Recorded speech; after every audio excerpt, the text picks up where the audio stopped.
Good morning, everybody.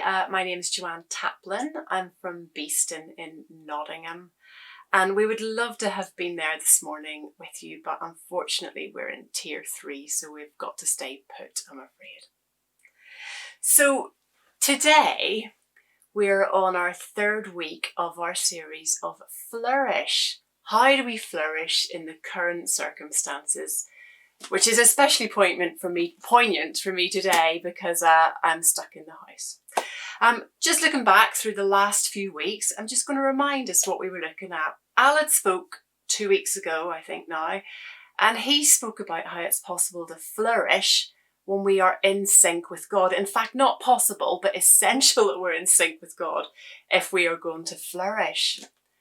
Last week, Sean was speaking to us about the story of Ruth, and through that story we find the incredible way that God provides for people in the face of adversity in that really wonderful story of Ruth. This week I'm going to be talking to you about can we flourish? Can we grow can we really trust God in times of adversity? So for me, trust is like the flip side of the coin to obedience. I think trust and obedience are two things that can't really be separated. And to look at this a bit more in the Bible, we're going to have a look at the story of Daniel. Now, so many people are familiar with Daniel from childhood stories, really, of Daniel in the lion's den, Shadrach, Meshach and Abednego in the fire, Daniel not eating the food from the king. And those were great stories to learn as children, but actually, when you look at the story of Daniel in the whole context of a people group who were taken out of their normal and put in a completely different environment, in a difficult environment, and all the struggles that they would have gone through, and the examples of trust that they had to show and how much they grew through them, there's so much more in that book that we could really look at. Now, we've only got limited time today, but we're just going to take the next few minutes to look at some really key points in Daniel and see, did trust really flourish in this time of adversity, and what came out of that? So that we can make a bit of a framework of how we're going to look at this, I'm going to split it into 3 different bits.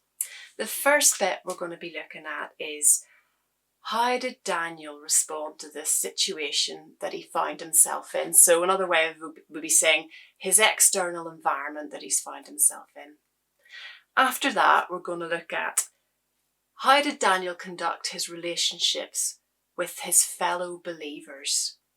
So another way, his spiritual internal environment with his spiritual community. How did things go there? And the last thing we're going to look at is, how did Daniel conduct himself with his spiritual life in such an alien environment?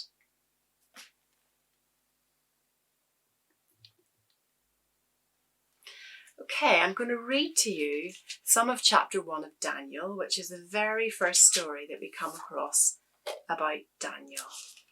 So just bear in mind, they've been uprooted from their home. They've been taken to this place. They don't speak the language. They don't know the culture. They're alien idols that are worshipped. Everything is different. They're starting again from scratch. So here's the story. During the 3rd year of King Jehoiakim's reign in Judah, King Nebuchadnezzar of Babylon came to Jerusalem and besieged it. The Lord gave him victory over Jehoiakim of Judah, and permitted him to take some of the sacred objects from the temple of God. So Nebuchadnezzar took them back to the land of Babylonia and placed them in the treasure house of his God. Then the king ordered Ashpenaz, his chief of staff, to bring the palace some of the young men of Judah's royal family and other noble families who had been brought to Babylon as captives. Select only strong, healthy and good-looking young men, he said. Make sure they're well-versed in every branch of learning, are gifted with knowledge and good judgment, and are suited to serve in the royal palace. Train these young men in language and literature of Babylon. The king assigned them a daily ration of food and wine from his own kitchens, and they were trained for 3 years, and they would then enter the royal service. So at this point, I'm going to break off and say this is where Daniel and his friends, who so many of us have heard of, whose names were renamed actually as Shadrach, Meshach and Abednego. Their original names were Hananiah, Mishael and Azariah. This is where they get their new names.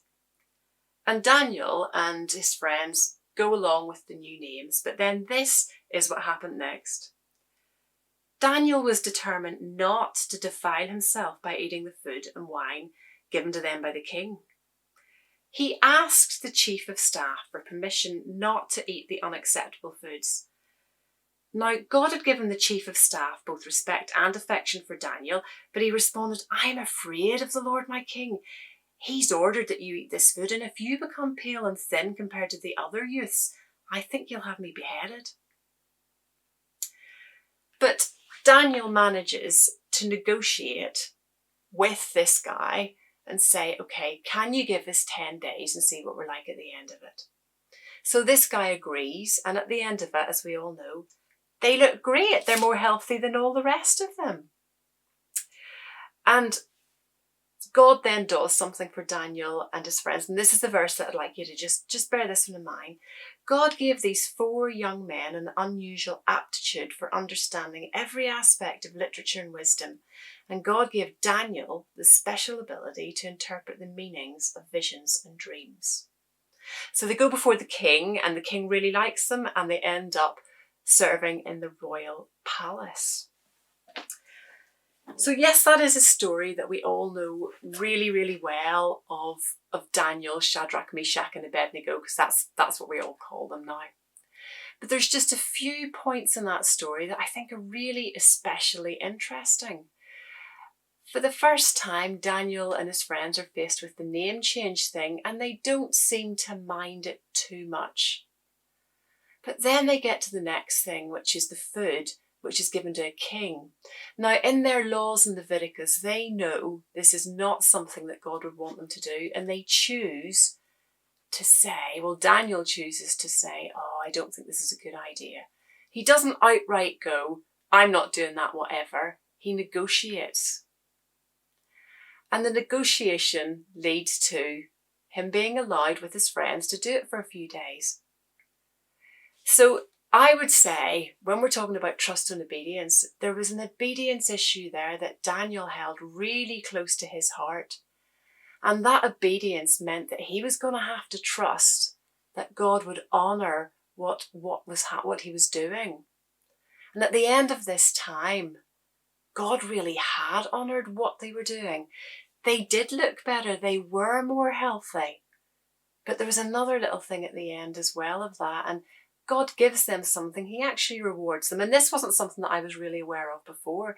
It's then that he said he gives them wisdom in all areas of knowledge, really, in literature. And Daniel specifically, he gives them the ability to interpret visions and dreams. I'd never really noticed that before. There's a few other things in that chapter which are quite interesting. It would be really easy for Daniel to go, no way, I'm not doing that. That's terrible. I just don't agree with that at all. But he doesn't criticise the people who are now above him. He works with them and negotiates with them. And the end that is achieved is much better than the outcome than if he just went, no, not doing it. You can forget that now. Does that actually apply to us today? Is there something that we can get out of that today? Well, we're in a part of life, our country is in a way that none of us really want to be in. It's a bit of an alien culture to us. Decisions have been made and things have happened that we haven't really had any influence or power over. And to be honest, we're not really going to. But there's an example of Daniel there where he has decided that he's not going to, I don't know if he's decided, but he doesn't criticise, he goes along with it. And I wonder if, in the back of his mind, Daniel is remembering a message that he has received, as well as the people of the Jewish exiles in Babylon have received from Jeremiah. So Jeremiah has sent a message from Jerusalem to them saying, I can't quote it all because I can't remember off the top of my head, but essentially saying, when you get there, plant yourselves in Babylon, grow, get married, have families, bless the land that you're going to be in. You're going to be there for 70 years. And I wonder, in the back of Daniel's mind, or maybe very much in the front of Daniel's mind, there's an obedience there going, God has said, bless this place, plant it, grow. I'm going to work with this, but I'm going to be immersed in the culture, but under God's terms at all times. Is that a lesson for us? Is that a lesson for us? I don't think we're going to have COVID around for 70 years. I really don't think we are. But it is going to be around for a while. Life is different for a while. This is where we are now. We are planted in this kind of life right now. Is it possible that we can flourish? I think that it is.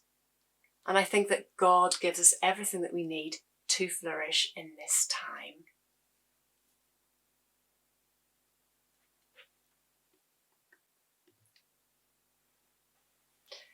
The next bit of the story that I want to talk about, I think, looks really at how Daniel responded in this strange environment, specifically with the other believers who were with him in Babylon.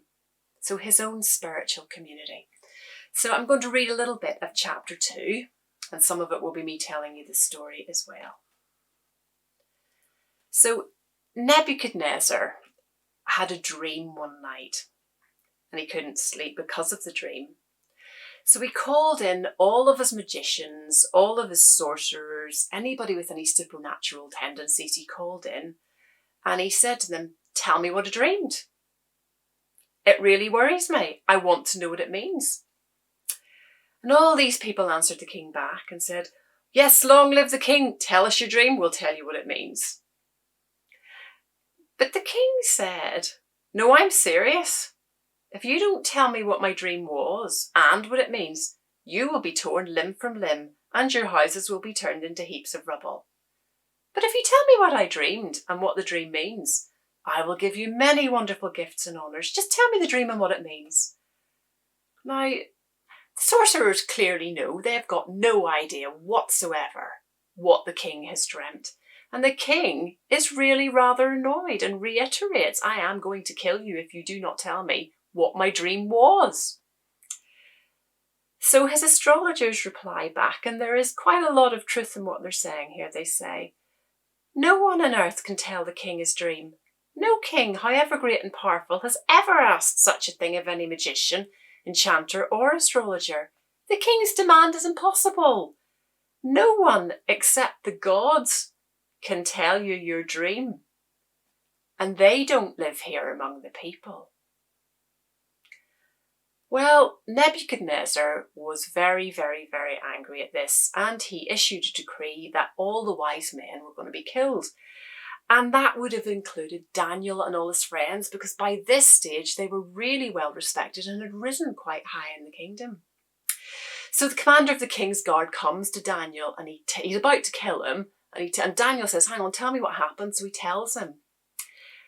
And Daniel does something which I guess he's trying to survive. He goes to the king and he says, give me some time. And then this is what happened. Then Daniel went home and told his friends Hananiah, Mishael and Azariah what had happened. He urged them to ask the God of heaven to show them his mercy by telling them the secret so that they would not be executed along with the wise men of Babylon. And that night, the secret was revealed to Daniel in a vision. And then Daniel praised the God of heaven. He said, praise the name of the God forever and ever, for he has all wisdom and power. He controls the course of world events. He removes kings and sets up kings. He gives wisdom to the wise and knowledge to the scholars. He reveals the deep and mysterious things and knows what lies hidden in the darkness, though he is surrounded by light. I thank you and praise you, God of my ancestors, for you have given me wisdom and strength. You've told me what we asked of you and revealed to us what the king demanded. So the rest of the story plays out that Daniel goes to the king and he is able to tell him what his dream was and what the meaning was of that. So looking at that little bit of Daniel, first of all, it's very interesting that the very next thing that happens to Daniel and his friends is about a dream and a vision, and that is exactly what God has just rewarded them with in the previous part of the story. So that's one way that it's getting used straight away, but this was a little twist because the king didn't tell them the vision. He wanted someone to figure that out themselves, and amazingly, the astrologers say nobody can do that, only God. And without even realising it, they had spoken the truth because God did tell Daniel what happened. But Daniel had something behind him that was really crucial. Daniel had a group of believers. And I could say it the other way around. Shadrach, Meshach and Abednego and Daniel, they were together. They were together, they were followers. And the first thing that they did was they prayed and they prayed to their God, and their God answered them. And that is an amazing thing that we still have in COVID. We may be socially distanced, which is probably not really the best description of it. We are physically distanced, but there's no need for us to be spiritually distanced from each other. We really need each other to build up and to lead through these times with. And those times that we had with our fellow believers, our communities before COVID, when we gathered together, yes, we can't do that now, but there are ways that we are doing it online, and there are creative ways that we can look into doing that. Likewise, we need to look at our communities and think, are there people who are isolated? How can we reach out to them? What can we do?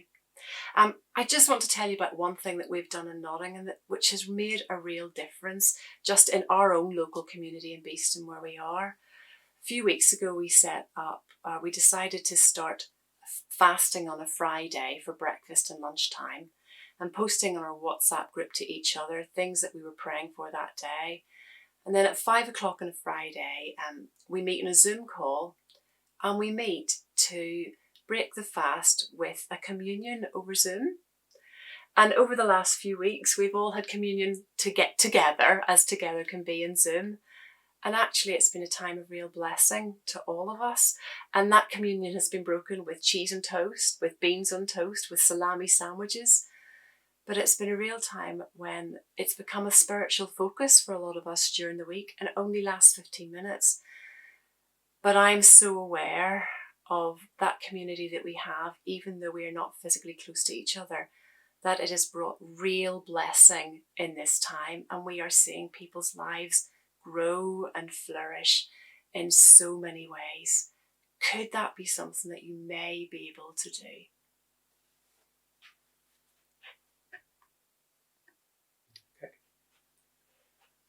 The last thing I want to talk about is Daniel's own spiritual life, his internal life with God. And that may be perhaps what people know most about, because I certainly grew up hearing Daniel was a man of prayer. But I do just want to highlight that Daniel worshipped. He was a worshipping person. When God answered that prayer of the vision, his response was a song. It was a beautiful song. And later on through the book of Daniel, when Daniel goes to the lion's den, he goes because a habit that he's developed over many, many years. He's in his 70s or 80s by this stage. And just those words saying, Daniel went to pray as usual, like he always did. He sat down, opened his windows before Jerusalem, and he prayed 3 times a day, as he always did. There's nothing clever that I can say about that, and there's nothing new that I can tell you about that. In these places of adversity, our connection with God, our being in sync with God, is what keeps us going and what keeps us alive. Daniel had that, and he still has that to teach us. I know at the minute we can feel tired and you can let things like that go, but I think it's a lifeline. Just looking back briefly at those 3 different topics to try and help people just remember the 3 areas that I really thought of Daniel taught us were how do you adapt to this new place where you are? Well, God has said, plant yourself, grow, flourish. He said it to them. And it is possible that we can be where we are in this place, in this time, And there can be great blessing brought from that. And God, we know that is what is on God's heart. We have a community of believers around us. Look out for each other, grow with each other, seek God in each other, bless each other. Because when you do that, you will not only be a blessing to yourselves and each other, but others will see. And keep walking with God through all of this.